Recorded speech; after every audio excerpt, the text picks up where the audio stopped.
کافر کے لیے ڈھیل ہے دنیا میں، کیونکہ یہی ان کی جنت ہے اور یہی ان کی لذت ہے۔ جب یہ میرے پاس آئیں گے تو پھر ان کو پتہ چل جائے گا کہ اللہ کی پکڑ کتنی شدید ہے۔ تم دنیا کے دیوانے بن جاؤ گے، دنیا کی محبت میں گرفتار ہو جاؤ گے اور موت کو تم برا سمجھنے لگ جاؤ گے۔ ایک زمانہ آنے والا ہے جب قومیں تمہیں اس طرح تقسیم کریں گی جیسے کھانے کے پیالے پر کھانا تقسیم ہوتا ہے۔ اگر ہم غزہ سے ہی آغاز کریں، کم از کم ہماری زندگیوں میں تو اتنی طویل جنگ غزہ میں نہیں ہوئی، ہر 4-5 سال کے بعد صورتحال اس طرح کی بنتی رہی ہے، لیکن وہ چند دنوں پر محیط ہوتی تھی اور چند 100 افراد متاثر ہوتے تھے۔ یہ 1 لاکھ سے زائد لوگ متاثر ہو گئے ہیں، کل جس کی آبادی 20 لاکھ کے لگ بھگ ہے۔ کیا کہیں گے آپ؟ اللہ تعالیٰ کے 2 قانون ہیں، ایک غیر مسلم کے بارے اور ایک مسلم کے بارے۔ غیر مسلم کے لیے ہے ذرہم یأکلوا ویتمتعوا ویلہہم الامل فسوف یعلمون ذرنی ومن خلقت وحیدا وجعلت له مالا ممدودا وبنین شہودا ومہدت له تمہیدا ذرنی والمکذبین اولی النعمت ومہلہم قلیلا۔ ایسی کئی آیات ہیں، میں نے صرف 3 آیات آپ کے سامنے پیش کی کہ اللہ اپنے نبی کو تسلی دیتے ہوئے فرماتے ہیں کہ آپ ان کو موج مستی کرنے دیں۔ یہ دنیا میں زہرت الحیات الدنیا، یہ دنیا کی کچھ رونق ہے جو ہم نے ان کو دی ہے۔ جب یہ میرے پاس آئیں گے تو پھر ان کو پتہ چل جائے گا کہ اللہ کی پکڑ کتنی شدید ہے۔ کافر کے لیے ڈھیل ہے دنیا میں، کیونکہ یہی ان کی جنت ہے اور یہی ان کی لذت ہے۔ تو موت کے بعد ان کے لیے کچھ نہیں، لیس لہم فی الآخرۃ الا النار، آگے ان کے لیے آخرت میں آگ کے سوا کچھ نہیں ہے۔ مسلمان کے لیے اللہ تعالیٰ کا قانون دوسرا ہے، وَلَنُذِيقَنَّهُم مِّنَ الْعَذَابِ الْأَدْنَىٰ دُونَ الْعَذَابِ الْأَكْبَرِ لَعَلَّهُمْ يَرْجِعُونَ، کہ ہم انہیں چھوٹے چھوٹے عذاب دیں گے، بڑا عذاب نہیں دیں گے، لَعَلَّهُمْ يَرْجِعُونَ، تاکہ یہ مرنے سے پہلے توبہ کر لیں۔ تو امت پر جو مختلف حالات آتے ہیں وہ ان کی طہارت کے لیے ہوتے ہیں، ان کے گناہوں کی صفائی کے لیے ہوتے ہیں، اور بے گناہ قتل ان کی بخشش کی مہر لگا دیتا ہے۔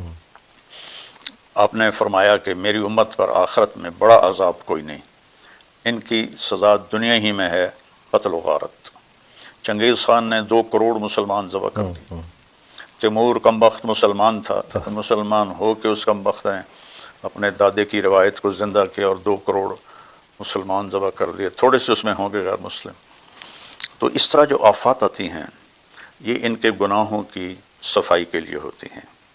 تو اللہ تعالیٰ ان کو، ایک دوست میرے کینیڈا میں رہتے ہیں، ان کا انہوں نے مجھے بتایا کہ میں نے خواب دیکھا کہ جتنے غزہ کے شہداء بچے ہیں وہ اوپر آسمان میں تیر رہے ہیں اور اللہ تعالیٰ کے نبی ان کے ساتھ ہیں، اور جب وہ سارے بچے اوپر اکٹھے ہو جاتے ہیں تو اللہ کے نبی ان کو لے کر اوپر چلے جاتے ہیں۔ تو دیکھنے میں خوفناک، کربلا سے بڑا خوفناک واقعہ کیا ہوگا کہ انسانی تاریخ میں کسی نبی کی نسل اس طرح ذبح نہیں ہوئی جیسے کربلا میں ہوئی، اور ابھی صرف 51 سال ہوئے تھے اللہ کے نبی کو فوت ہوئے۔ کچھ صدیاں گزر گئی ہوتی، قوم بھول جاتی، امت تھا، پھر تو تھا 61 ہجری اور آپ 11 ہجری میں فوت ہوئے ہیں، تو 50 سال بھی نہیں گزرے کہ آپ کی نسل کو بکرے کی طرح ذبح کر دیا گیا۔ تو اب ان کے لیے تو یہ نہیں کہا جا سکتا کہ ان کے گناہوں کی سزا ہے، تو جنت کے وارث ہستیاں تھیں۔ تو اس طرح مسلمانوں پر جو تکلیف آتی ہے عام طور پر وہ ان کی نافرمانیوں کو صاف کرنے کے لیے ہوتی ہے، اور غیر مسلم کو جو اللہ چھوٹ دیتا ہے وہ ان کو یہیں ان کی لذتیں پوری کروا دیتا ہے، اور آگے پھر وہ ہمیشہ کے لیے آگ ہے۔ تو مولانا صاحب بڑی خوبصورت آپ نے اس کی تشریح فرمائی، بہت خوبصورت، لیکن جس دور میں ہم جی رہے ہوں اس دور میں اگر ظلم ہو رہا ہو اس طرح کا، اور مسلمان طاقتیں ہوں، 56 اسلامی ملک ہوں، ایک سے بڑھ کر ایک ترم خان ملک ہو، کسی کے پاس تیل کی دولت، کسی کے پاس کوئی اور دولت، اور وہ کچھ نہ کر پائیں، اس پہ کیا فرمائیں گے؟ اللہ کے نبی کا فرمان ہے یوشک الامم ان تداعى علیکم کما تداعى الآکلۃ الی قصعتها، ایک زمانہ آنے والا ہے جب قومیں تمہیں اس طرح تقسیم کریں گی جیسے کھانے کے پیالے پر کھانا تقسیم ہوتا ہے۔ عرب میں دستور ہے، سب کٹھے کھاتے ہیں بڑے بڑے تھالوں میں، اب بھی وہ دستور ہے کہ بڑے تھال ہوتے ہیں اس میں سارے کٹھے، آؤ بھائی آؤ بھائی، تعال تعال، تو کہا تمہارے ساتھ یہ حشر ہونے والا ہے۔ تو صحابہ نے پوچھا اب من قلت نحن یومئذ یا رسول اللہ، یا رسول اللہ کیا ہم بہت تھوڑے ہو جائیں گے اس وقت؟ تو آپ نے فرمایا لا بل انتم یومئذ الکثیر، تم بہت زیادہ ہو گئے، ولکنکم غثاء کغثاء السیل، تم سیلاب کی جھاگ کی طرح ہو گئے، وَلَيَنزِعَنَّ اللَّهُ مِن صُدُورِ عَدُوِّكُمُ الْمَحَابَةَ مِنْكُمْ، اور اللہ دشمن کے دلوں سے تمہارا رعب نکال دے گا۔ آپ نے کہا نُصِرْتُ بِالرُّعْبِ مَسِيرَةَ الشَّهْرِ، ایک تو منظر کشی ہماری ہی لگ رہی ہے، اس لیے تو یہ حدیث یاد آئی۔ یہ تو ہمارا ہی نقشہ بیان ہو رہا ہے۔ آپ نے فرمایا مجھے اللہ نے میری مدد کی ہے رعب کے ساتھ کہ 1 مہینے کی مسافت تک میرا رو پڑ جاتا ہے۔ وَلَيَنزِعَنَّ اللَّهُ مِن صُدُورِ عَدُوِّكُمُ الْمَحَابَةَ مِنْكُمْ، اللہ دشمن کے دلوں سے تمہارا خوف نکال دے گا۔ وَلَا يَقْذِفَنَّ فِي قُلُوبِكُمُ الْوَهْنَ، اور تمہارے دلوں میں اللہ وہن ڈال دے گا۔ تو صحابہ نے پوچھا مل وہن یا رسول اللہ، یا رسول اللہ وہن کیا ہوتا ہے؟